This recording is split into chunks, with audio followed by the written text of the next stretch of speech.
বাড়ি এইভাবে একবার পাস্তা খেয়ে দেখো, মনে রাখবে আমার কথা। আমার এই চ্যানেলে যত ঝটপট রান্না তুমি আমার চ্যানেলে পাবে। কত তাড়াতাড়ি রান্না করতে পারা যায়।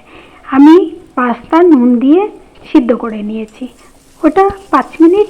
আর এইদিকে এগুলো কাটতে আরও 5 মিনিট কেটে আর জাস্ট কড়াই তেল দিয়ে একদম ফুল ফ্লেম থাকবে, ব্যাস একটু নেড়ে চেড়ে পরপর দিয়ে দিয়েছিলাম পেঁয়াজ, তারপরে দিয়েছিলাম গাজর আর বিনস, এবারে লাস্টে দিয়ে দিলাম ক্যাপসিকাম। একটু নেড়েই সঙ্গে সঙ্গে তুলে নেব। কাঁচা কাঁচা ভাব থাকবে, তাহলে কিন্তু খেতে খুব ভালো লাগবে, যেমন চাউমিনে থাকে। আমার রান্নার ঘরে এদেরকে দেখতে দেখতেই আমার রান্না করতে এত ভালো লাগে, আর সঙ্গে সঙ্গে ক্যামেরাটাকে ঘুরিয়ে নিয়ে শুধু দেখি আর রান্না করি। একটু তেল দিয়ে দিলাম। এইবারে আমি পেস্ট করে নিয়েছিলাম 4 কোয়া রসুন, একটুখানি আদা, ওই 1 কোয়ার মতো আদা, আর একটা টমেটো, আর কিছু লঙ্কা। ঝাল আপনাদের খুশি মতো, আমি দিয়েছিলাম এখানে 6টা লঙ্কা।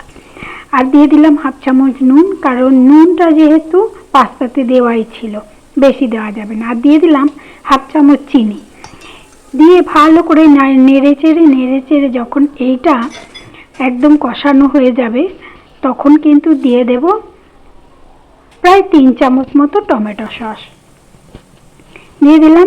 তারপরে দিয়ে দেব সয়া সস, দিয়ে এবার দেওয়ার পর ভালো করে নেড়ে চেড়ে, আর কিন্তু বেশি কষাবো না।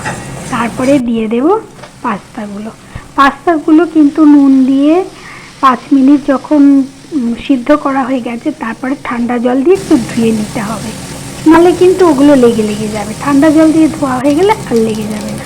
আর দিয়ে দিচ্ছি 1 চামচ ভিনেগার, দিয়ে এবার ভালো করে নেড়ে চেড়ে যখন একটু লেগে যাবে কড়াই মশলাগুলো, তখন দিয়ে দেব ভাজা ক্যাপসিকাম, গাজর, বিনস আর পেঁয়াজ।